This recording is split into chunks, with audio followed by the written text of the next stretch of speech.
What it do, everybody? Did y'all like that last lesson? Well, I got another word for y'all, right? I think what I'm just gonna start introducing y'all to the words and let the word explain itself to y'all so y'all can understand how God operate. God operate in the words. If you looking for answers, your answers are in the words. If you're looking for a message from God, it's in the words. You're going to have to get a good relationship with words. So the word we're going to talk about today is called doubtful mind. And you can call doubtful mind the Thomas spirit because Thomas was the doubter. Yeah, he was the apostle that had doubt in him. Remember when they said, we see Jesus? He was like, no, you didn't see him. He said, I ain't going to believe it unless I put my finger in the holes in his hands. And Jesus had to literally let him put his finger in the holes in his hand. And then if you read the word throughout there, Thomas was always like asking questions, and Jesus was always like, Thomas, how long must you walk with me? Thomas, how long must you be around me? Thomas, didn't you see me do this before already? Thomas, if it's been going this way, that means this how it go, Thomas. So we're going to talk about doubtful mind because of doubtful mind, you don't get your petitions heard by God. So when you speak to God and you got a doubtful mind, you sound like this. And that hurt God ears. God don't like noise. He don't like noise. So I'm going to show you the culprit that is blocking your blessing. He the hater blocker, and his name is Doubtful Mind. And again, I'm reading The Shepherd of Hermas. I told y'all this was my favorite chapter. This thing's so juicy. It's packed with God. It showed you what God look like, walk like, sound like, smell like. But it's in his words. His words are his creatures. Now, the word we're going to talk about right now is called doubtful mind. Now, listen to this. This is the angel talking. He said to me, remove from thyself a doubtful mind, and doubt not at all whether to ask God, saying within thyself, how can I ask thing of the Lord and receive it, seeing that I have committed so many sins against him? Like, how can I ask God for this? I've been so bad. How can I ask God for this? I don't really deserve this. I ain't been going to church. I ain't been reading my word. Like, I ain't been praying. How you think God like, get away from me with that. Reasons not thus, but turn to the Lord with thy whole heart. Meaning, don't split your energy up. Be one with him. Be whole with him. And if you seeking him, if you ask me, go for one thing at a time. Because my mind can't be on 50 things, 50 things at one time. I need one thing to focus on. And that one thing you focus on, get a million other things done, y'all. That's the secret. And we think we got to think about everything we got to do at one time. No, you find one thing to focus on and be true to and honor and respect. Man, 50 things start happening and getting right by itself. Like, life really do fix itself. But you got to get out the way in order to see what I'm saying. If I'm telling the truth, get out the way, bubble. Reasons not thus, but turn to the Lord with thy whole heart, and ask of him nothing wavering, and you shall know his exceeding compassion, that he will surely not abandon you, but will fulfill the petition of thy soul. He said, you asked me but you're wavering. Like like I kind of want to be in a relationship. I don't want to be in a relationship. I kind of like this job, then I don't like this job. You know what I'm saying? I kind of like this. I kind of don't like that. God, like, look, come to me when you done made your mind up. Because I'm not going to make your mind up for you. Come to me when you done made your mind up with what you want. When you really know what you want, then you come to me and you ask me. And I won't abandon you. I'll be right there. I'll be listening. And then I'll fulfill the petition of your soul. A lot of y'all need to find out what your soul want and not what you want. Because then it say that your soul got to prosper before you prosper. If your soul ain't prospering, you ain't prospering. So you need to learn how to ask for soully things instead of physical things and material things. You need to ask for things that your soul probably would ask for. Remember, you practicing being your natural self, which is your spiritual being, because you've been physical all this time and ain't gave your spirit man time to exercise and do what he do. So this is what my channel is all about. Letting your spirit live its life out. For God is not as men who bear a grudge, but himself is without malice and has compassion on his creatures. Remember who God creatures are? God creatures are his words. He has compassion on his words because sometimes his words act up. You know what I'm saying? Sometimes his word do the most and he have to check his own word. He chastise his own words. Do you therefore cleanse thy heart from all the vanities of this life and from the things mentioned before, and ask of the Lord, and you shall receive all things, and shall lack nothing of all thy petitions, if you ask of the Lord nothing wavering. Come back when you know exactly what you want. Ain't no if and buts, no doubts or and and maybes. You're not ready. Come to me when you know exactly what you want. If you waver in thy heart, you shall surely receive none of thy petitions. He can't hear you if you wavering because your frequency is split. He can only hear a straight frequency. Like, it gotta make sense. The notes got to come together. Like, it gotta be nice. It cannot sound like noise in his ear. For they that waver towards God, these are the doubtful minded, and they never obtain any of their petitions. So if you up there and you can't make your mind up, and ladies, you know, when they be asking them what y'all want to eat, we be like a deer caught in the headlights. How many of y'all men ask y'all what y'all want to eat, and y'all be like, you ain't got nothing to say? Well, don't go to God like that, y'all. Know what you want. Because if you know what you want, you and God now are in a covenant. He has to give you what you're asking for. And you got to do certain things to keep that covenant going.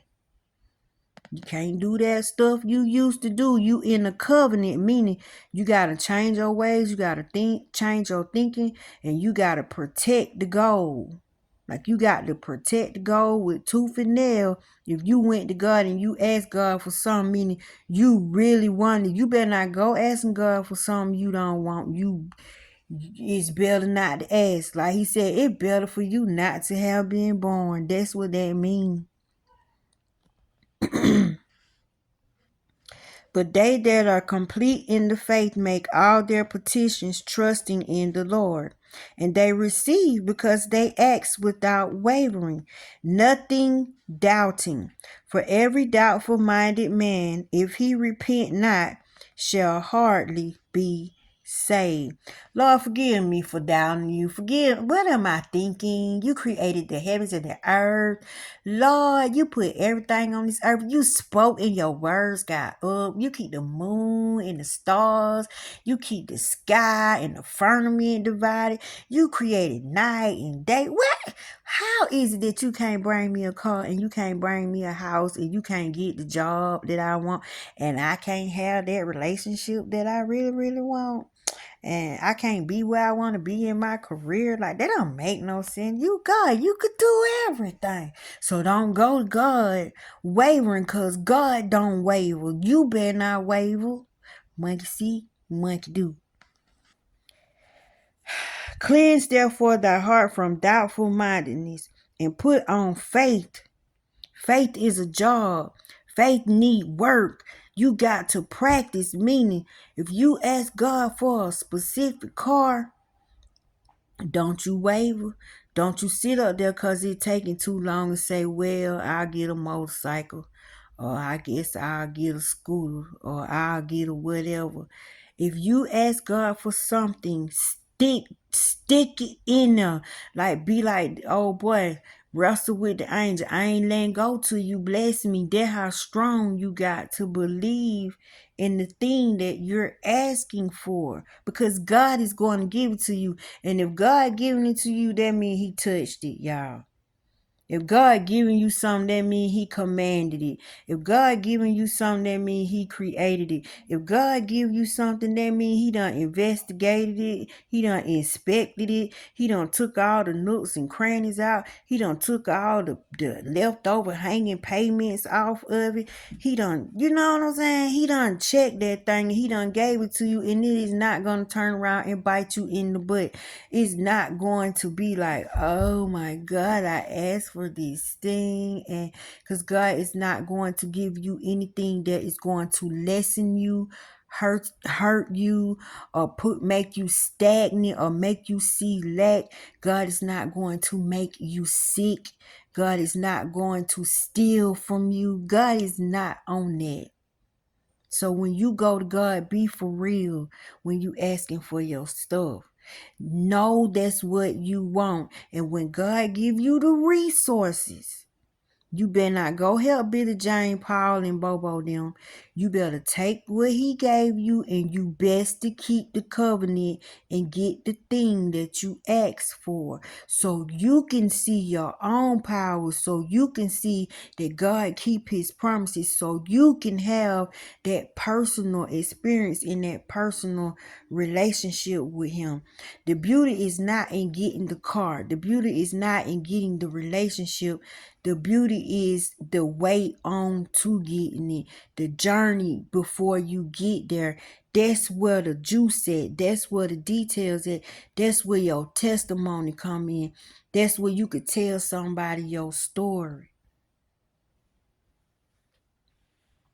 Cleanse therefore thy heart from doubtful mindedness, and put on faith, for it is strong, and trust God that you wilt receive all thy petitions which you ask.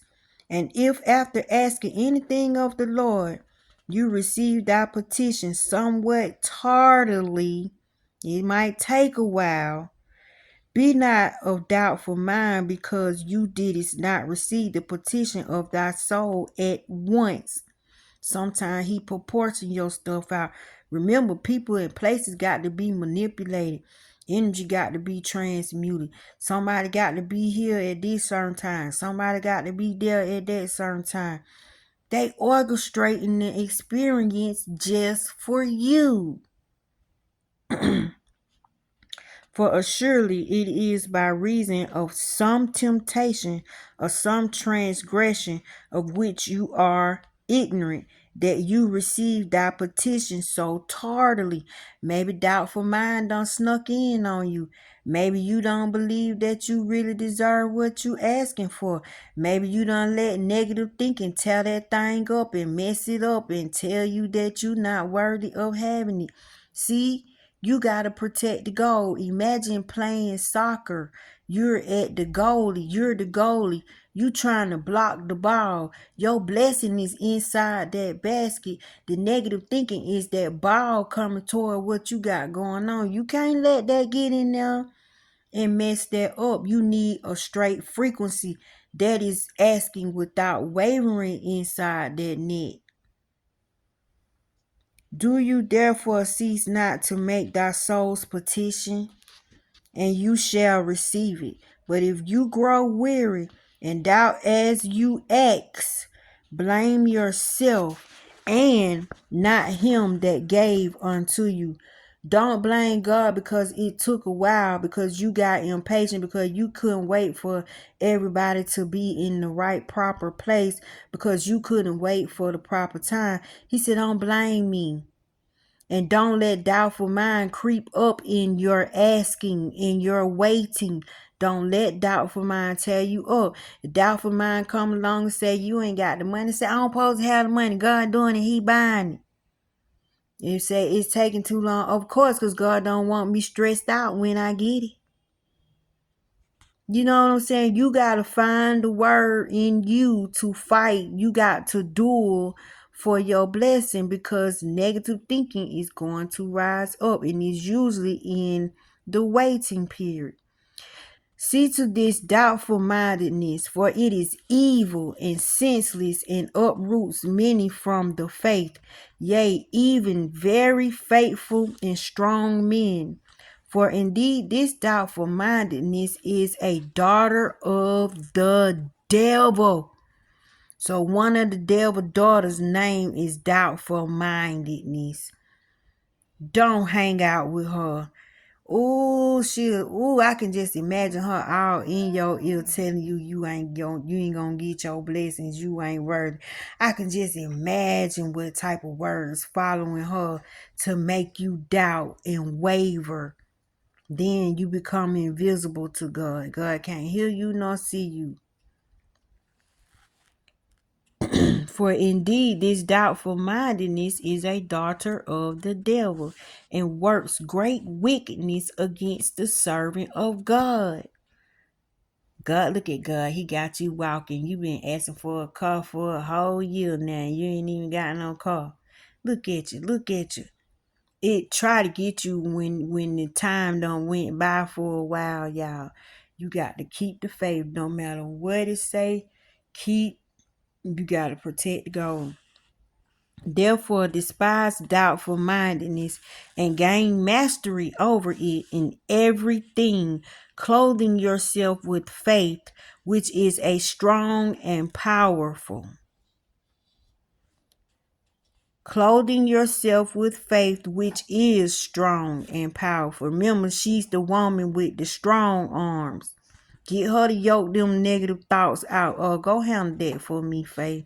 They over here talking about y'all ain't on y'all job again.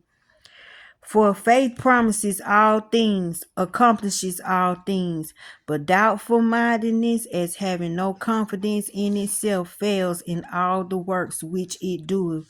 You see then, said he, that faith is from above, from the Lord, and has great power, but doubtful mindedness is an earthly spirit from the devil, and has no power.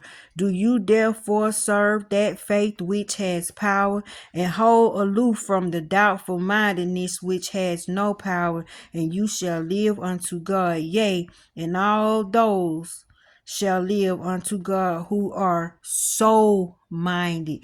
Don't be doubtful minded, be soul minded. So just wanted to come in here a little quick minute to help you out, to show you who's stealing your stuff.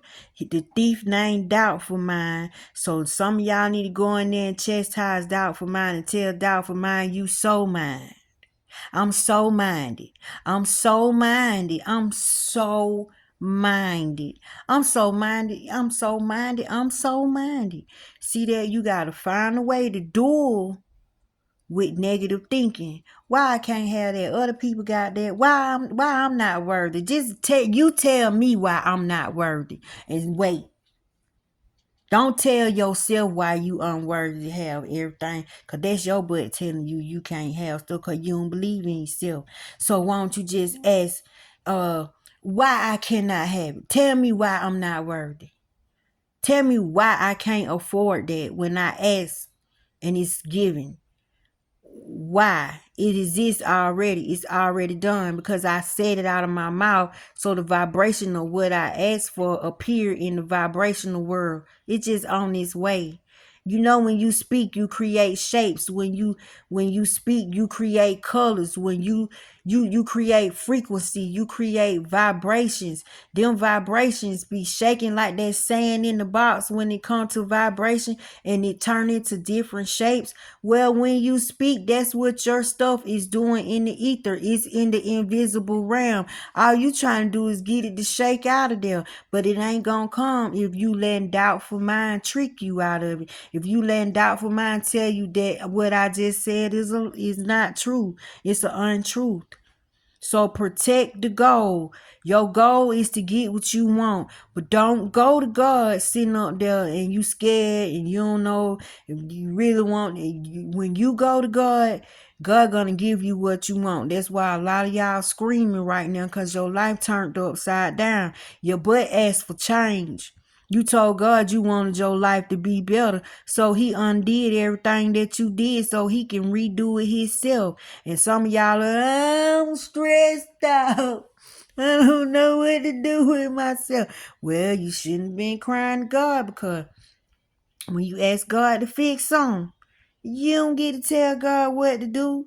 God is the one that know what need to be fixed and who need to dip and who don't need to be there no more and where you don't need to go no more. You be careful.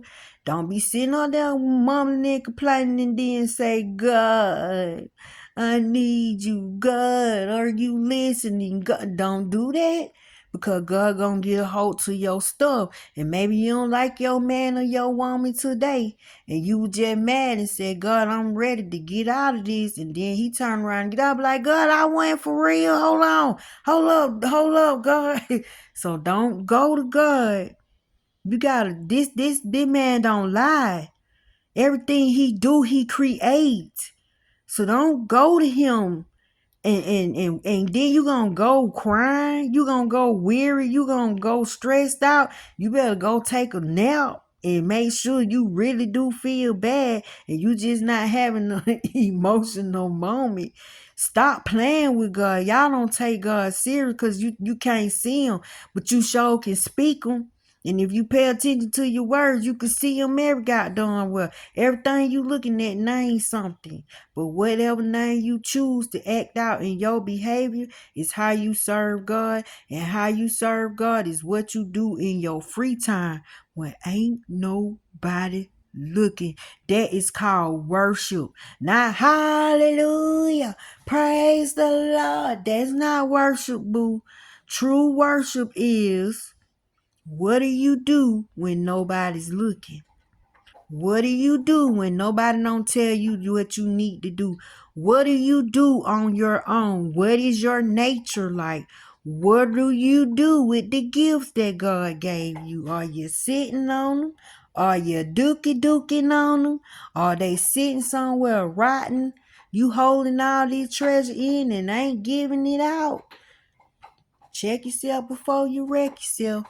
But if you got a doubtful mind, which all of us do, put it in check. Now you know who's stealing your stuff. It ain't Bobo them. It's doubtful mindedness. So be so minded. I love you.